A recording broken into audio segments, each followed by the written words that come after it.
Hey guys, welcome back this channel. दोस्तों, मेरे काफ़ी सारे कमेंट आते हैं कि भाई मैं मैथमेटिक्स की कैसे तैयारी करूं। मेरी जीरो लेवल की तैयारी है, मैं अभी स्टार्ट करूं तो कैसे करूं, मैं कौन से टीचर को फॉलो करूं, मैं कौन सी बुक को फॉलो करूं, मुझे कुछ भी समझ में नहीं आता। मतलब काफ़ी सारे कमेंट आते हैं यार। मैथमेटिक्स से बहुत सारों को डर लगता है कि मैथ को कैसे कंप्लीट किया जाए, या फिर जिनके पास जो बोलते हैं कि काफ़ी सारे ऐसे कमेंट भी आते हैं कि यार मतलब मेरे पास पैसे नहीं है, मैं अफोर्ड नहीं कर पाता, तो मैं यूट्यूब से कौन से टीचर को फॉलो करूँ, मैं फ्री में कैसे पढ़ूँ मैथ को। तो ये सारे डाउट आपके क्लियर होने वाले हैं सिर्फ इसी वीडियो के अंदर। सबसे पहले तो गाइज, आपको किसी भी एग्जाम की प्रिपरेशन करो, जैसे एसएससी के अंदर सीएचएसएल या सीजीएल एमटीएस किसी की भी जिसमें मैथमेटिक्स आता है, तो कम से कम सोच के चलिए कि 5 से 6 महीने आपको देने पड़ेंगे अगर कंप्लीट आपको तैयारी करनी है। तो मैथ की जिंदगी में अगर वापस नहीं पढ़नी है मैथ को, तो आपको 5 से 6 महीने तो आपको देने पड़ेंगे। और बाकी आप शॉर्ट टाइम में करना चाहते हो 1-2 महीने के अंदर, तो वो भी बताऊंगा, लेकिन आपको पता है ज़्यादा इफेक्टिव जो 5-6 महीने वाली स्टडी होगी वही होगी। ठीक है गाइज, मैं 2 तरीके बताऊंगा। एक तो जो कोचिंग करते हैं, जो जिनके पास सब्सक्रिप्शन ले रखे हैं, उनके बारे में बताऊंगा। दूसरी जो खुद सेल्फ करना चाहते हैं, जो ऐसे अफोर्ड नहीं कर पाते कोचिंग वगैरह को, तो वो बताऊंगा। ठीक है, तो पहली बात तो वो आ जाती है जो जो कोचिंग करते हैं, जो ऑफलाइन या ऑनलाइन कहीं पे भी अपना सब्सक्रिप्शन ले रखे हैं, तो उनके लिए तो कोई प्रॉब्लम है नहीं। वो जैसा भी आप कर रहे हो, जैसा भी वो टीचर जो पढ़ा रहे हैं आपको, वो बेस्ट है, उनकी आप बात मानिए, वो जैसा कहते हैं वैसा करते जाइए। आपका पूरा सिलेबस एक बार कंप्लीट कर लीजिए, उसके बाद आपको क्या करना है वो मैं आगे बताऊंगा। दूसरी बात, जो अफोर्ड नहीं कर पाते कोचिंग वगैरह, तो वो कैसे करेंगे गाइज। बहुत सारे टीचर है यूट्यूब पे, और अभी तो अन अकेडमी भी आ गए, तो उन पे भी बेस्ट से बेस्ट टीचर हैं, फ्री के अंदर आप पढ़ा रहे हैं बहुत सारे, तो उनका आपको फ़ायदा उठाना पड़ेगा। देखिए, पढ़ने वालों को सोर्स की ज़रूरत नहीं होती, वो अपना सोर्स ढूंढ लेते हैं। ठीक है, तो वैसा ही मैं बताऊंगा कुछ सोर्स। तो यूट्यूब के ऊपर आप पढ़ना चाहते हो, तो यूट्यूब पे मैं कुछ पर्टिकुलर टीचर्स के नाम मैंने ऑलरेडी भी बता रखे हैं, लेकिन और बता देता हूँ। पहला टीचर बताऊंगा मैं, पवन राव सर, बहुत ही बेस्ट पढ़ाते हैं, उनकी भी बहुत सारी वीडियोस पढ़ी है यूट्यूब पे, उन पे कर सकते हो। दूसरा आपको गगन प्रताप सर, उनकी काफ़ी सारी वीडियोस पढ़ी है। तीसरा अभिनय सर है, जो वो भी काफ़ी सारे बहुत अच्छा पढ़ाते हैं, तो उनकी भी आप वीडियो देख सकते हैं। जो मेरी नज़र में वो मैंने बताए हैं, आपके भी अगर आप कोई दूसरा टीचर है, आपको अगर अच्छे से समझ में आ रहा है, तो उनको अच्छे से फॉलो कीजिए। कोई टीचर गलत नहीं है, सब अच्छे हैं, बस आपको पढ़ने की ज़रूरत है। ठीक, तो आप कैसे करोगे, सेल्फ करोगे। पहले आपको पर्टिकुलर जो भी मैथमेटिक्स के अंदर जो आपके सिलेबस में जो भी चैप्टर है, उनको आपको एक नोट डाउन कर लीजिए आपके एक पेपर में। ठीक है, तो जैसे एडवांस की अलग हो गया और अर्थमेटिक के अलग अलग टॉपिक आप लिख लीजिए। उसमें से आपको क्या करना है, अर्थमेटिक को स्टार्ट करना है। अर्थमेटिक में जो भी चैप्टर है वो आपको सिंपली यूट्यूब पे सर्च करना है, या अन अकेडमी पे कहीं पे भी सर्च करके उनकी चैप्टर को आपको कंप्लीट करना है। याद रखना कि एक चैप्टर को जिस टीचर से भी चैप्टर को कंप्लीट करो, उस एक टीचर से ही पूरे चैप्टर को कंप्लीट करना। बस ये गलती मत करना कि एक चैप्टर में 2-3 टीचर को डाल दिया, ऐसा नहीं होगा। तो एक टीचर से आपको पूरा चैप्टर कंप्लीट कर लेना है, ऐसे कर करके आपका पूरा सिलेबस कंप्लीट करना है। तो कंप्लीट कैसे करना है, आपको नोट्स बनाने हैं। ऐसा नहीं कि वीडियो देख ली काम चल गया, ऐसा नहीं होगा। आपको एक नोट डाउन करना, मतलब नोट्स भी बनाने हैं, हैंड राइटिंग नोट। तो वो कैसे बनेंगे वो भी मैं बता दूं।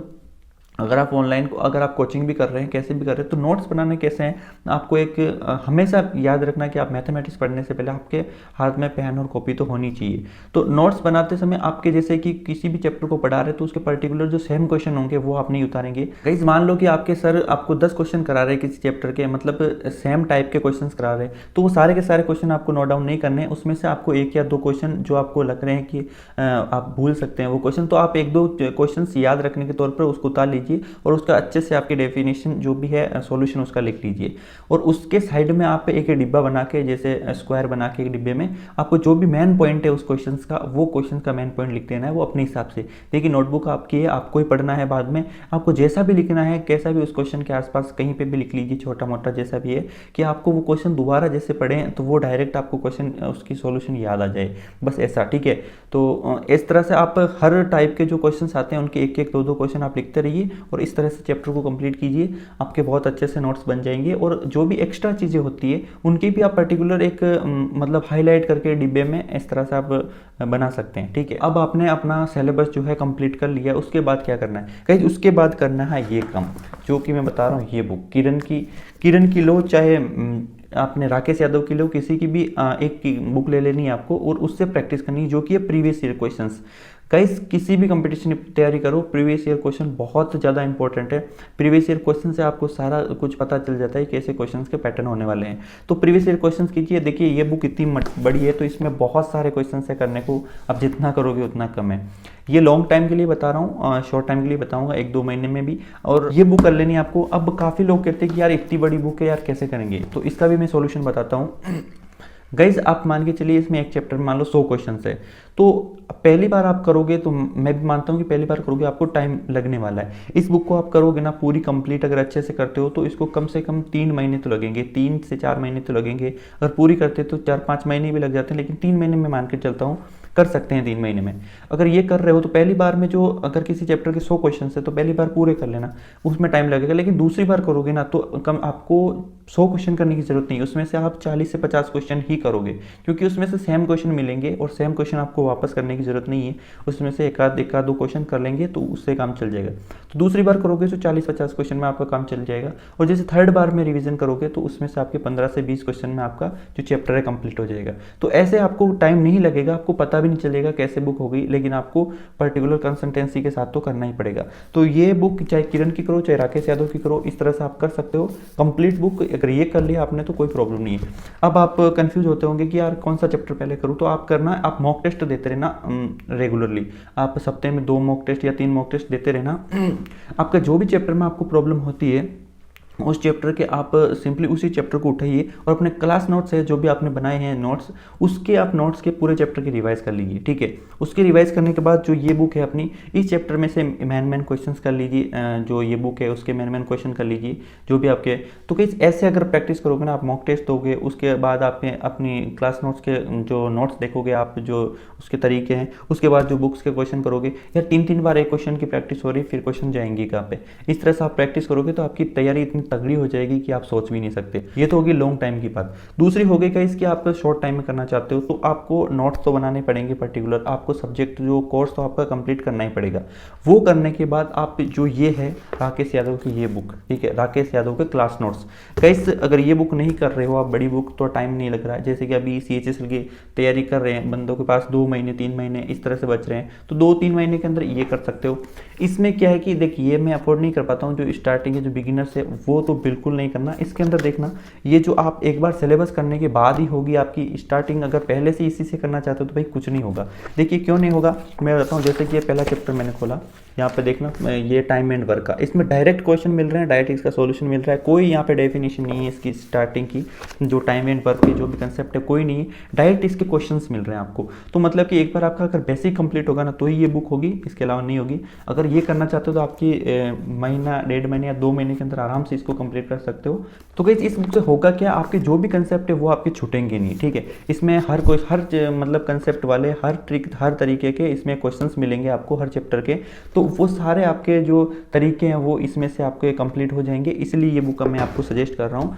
तो आप कम टाइम के अंदर अपने सारे कंसेप्ट क्लियर करना चाहते हो तो ये बुक आप कर सकते हैं। इसको कम से कम 2 बार कर लीजिए, इसके 2 महीने में लगभग हो जाती है। एक बार में टाइम लगेगा, दूसरी बार में टाइम नहीं लगेगा, तो इसको आप कंप्लीट कर सकते हैं। तो गाइस इस तरह से आप मैथमेटिक्स को कंप्लीट कीजिए। आपकी जो भी एग्जाम की प्रिपरेशन कर रहे हो बहुत ही तगड़ी प्रिपरेशन होगी। इसके अलावा गाइस आप कभी भी अपना मॉक टेस्ट देते हो तो उसमें से अगर नया कंसेप्ट मिलता है, कोई नया क्वेश्चन मिलता है, तो उसकी एक पर्टिकुलर अलग से नोटबुक बना लीजिए, उसमें से जो भी नया क्वेश्चन मिलता है उसमें से नोट डाउन कर लीजिए। आप एग्जाम टाइम के अंदर रिवाइज करने में बहुत ही ज़्यादा फायदा मिलेगा। और गाइस आपको एक बात बता दूं कि आप मैथमेटिक्स में जो मैंने सोर्स बताए हैं वही आप लेकर आइए, नहीं फालतू किताबें मत लाइए। आप जो भी बोलते हैं वो बुक लेके आओ, वो बुक लेके आओ, फालतू आप इकट्ठा कर लोगे उसमें पूरी कंप्लीट भी नहीं होगी। ये बुक जो मैंने सोर्स बताए ये भी आप कंप्लीट कर लोगे ना। देखिए यार वो बात है ना कि आप 10 किताबें पढ़ने से अच्छा है कि एक किताब को 10 बार पढ़ लो।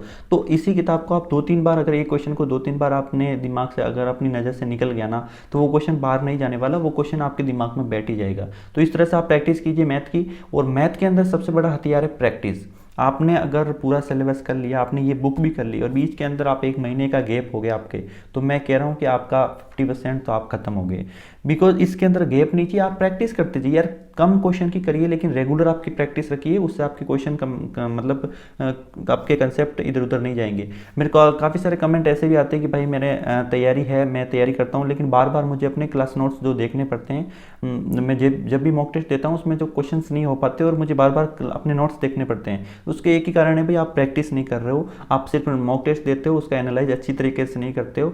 और बस ऐसे मैंने कहा कि आप एनालाइज करते हो मॉक टेस्ट का, तो उसमें मॉक टेस्ट जितने आप टाइम का मॉक टेस्ट है ना, उससे डबल टाइम आपका एनालाइज करने में लगना चाहिए। बिकॉज आप जो भी आपके चैप्टर में प्रॉब्लम है मॉक टेस्ट के अंदर, तो उस चैप्टर को पूरा रिवाइज कर लीजिए यार। ऐसे 5-7 आप मॉक भी दे दोगे तो 5-7 चैप्टर का आप ऐसे कंप्लीट हो जाएगा रिवाइज, तो आप कहाँ पे क्वेश्चन जाएगा, आपको बार बार देखने की जरूरत नहीं पड़ेगी। तो बस यार इस वीडियो में इतना ही, उम्मीद करता हूँ आपको वीडियो अच्छी लगी होगी, आपके जो भी डाउट है आपके क्लियर हो गए होंगे। और अच्छी लगी तो वीडियो को लाइक ज़रूर कर देना, अपने दोस्तों के साथ शेयर भी कर देना है। और थैंक यू सो मच कि आप इतना सारा प्यार कर रहे हो, आप इतना सारा सपोर्ट कर रहे हो, उसके लिए दिल से धन्यवाद। आपके कोई भी डाउट है और भी आपके क्वेश्चंस है तो आप कमेंट बॉक्स में लिख लेना, मैं आपको ज़रूर रिप्लाई दूंगा। और बस इस वीडियो में इतना ही, थैंक यू, बाय बाय।